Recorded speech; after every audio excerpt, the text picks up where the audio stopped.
Hey there, fellow pwners. Welcome to MasterofPwnage's Art of Total War.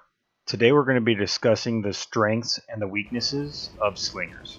Just like before, we're going to start off with strengths, and then we're going to work our way into weaknesses, and then we're going to end on a little side note. So, Slingers trump archers very much like spearmen trump cavalry. They're not going to be completely unaffected by the archers, but archers have almost no missile block chance, and they have a shorter range by usually about 40, I don't know what their unit of measure is, but 40 meters or 40 feet. So there is a significant advantage to having slingers against somebody's archers. Now you can see here that I'm just reaching out and touching these guys when they don't even know where I'm at or they're not able to see me. And while filming this, I was actually asked many times by archer units on the enemy team how in the heck I'm reaching that far. Like the other ranged units, slingers are very effective at hitting units as they retreat or fall back.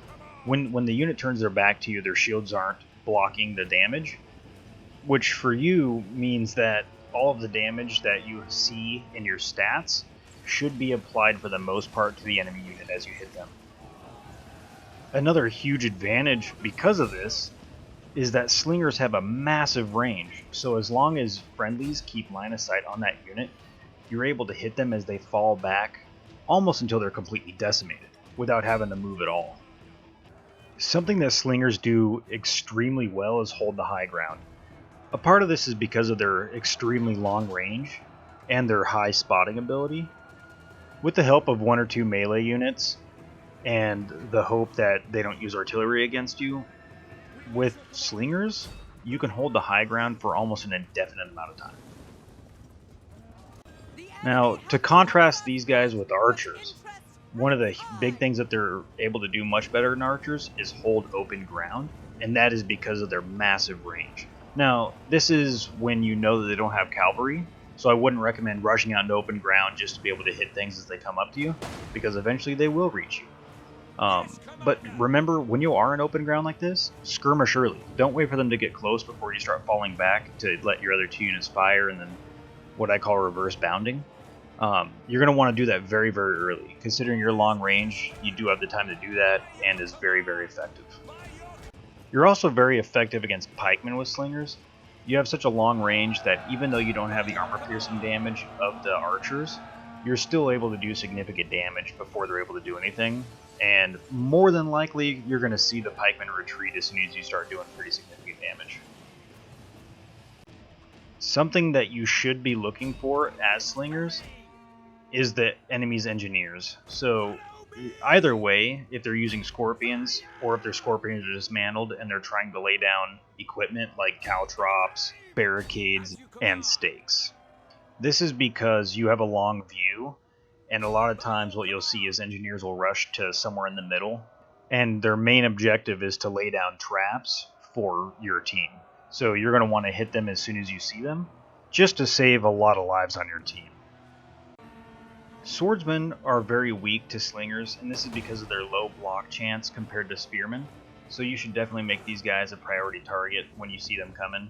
You can pretty much decimate their entire ranks before they get anywhere near your friendly armies, and you can see that here in a perfect example. Finally, one of the best things for last, base defense. So all ranged units are really good at base defense, and that's because as soon as you hit the enemy with one missile, all their capture points not only get removed, but you also get them. And you'll see that here when I highlight over it, that I got 374 capture points, and that's because I took those capture points from the enemy as I hit him. So it helps your team extremely well. Pwnage, you've done 4 minutes of strengths. Are the slingers bad at anything? The answer is yes. Let's get into that. During long battles, your units will tend to bunch up if you're selecting them all at the same time, and because of this, artillery is a huge enemy of yours.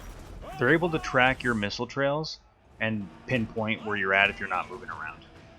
You need to watch out for cavalry.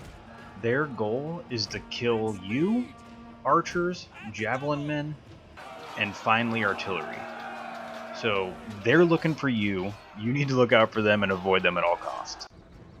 Slingers are not good in the woods. They don't perform well at all whatsoever. Now, the reason is because of their inaccuracy. They are so inaccurate that you're not able to use them effectively from inside the woods. You can see right here, I'm firing from inside the woods out, and even though I've got all 240 of my slingers alive still, I'm actually only hitting them with like maybe 20 to 25 per volley. Do not shoot from the woods. It doesn't help you out in any way with slingers. Now this is a huge contrast when you compare them to archers. Archers are really effective from inside of a wood line, and that's because they are accurate and they can shoot around trees effectively and still hit the enemy. Slingers just aren't able to do that. Another reason is because archers don't have as long of a range as slingers do, and slingers do a lot less damage than archers do. So you really want to use your advantages that you have using slingers, and that's your long sight, long range, and your ability to hit the enemy before they're able to ever see you, and the woods takes all of that away. It's a huge difference, I know, but don't use slingers in the woods. It's been pointed out to me that this isn't really a weakness, but I do consider it one. Spearmen. You can see here that there's a very tiny amount of spearmen here in this group, and I'm not able to do, barely any damage to them.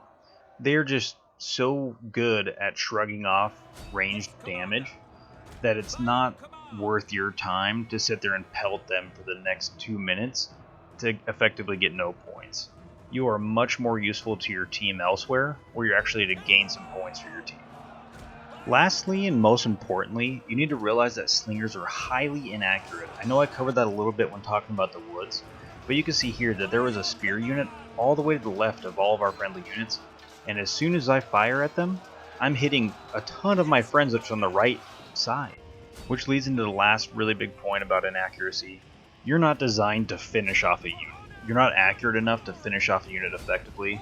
Now, you still should if you're the only one there. You just don't want to waste your time hitting a unit that's almost dead when there's a whole nother unit that you can do massive amounts of damage to and actually help your team in a significant way.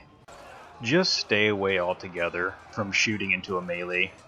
It's not effective and you're going to kill your friend. We're going to end on a side note that I like to make for all ranged units. You are able to melee. Hold down Alt, right click the enemy and kill them if they're at very low health. Do not run away. There's just no reason to give an enemy free points. Well, I hope you guys learned something.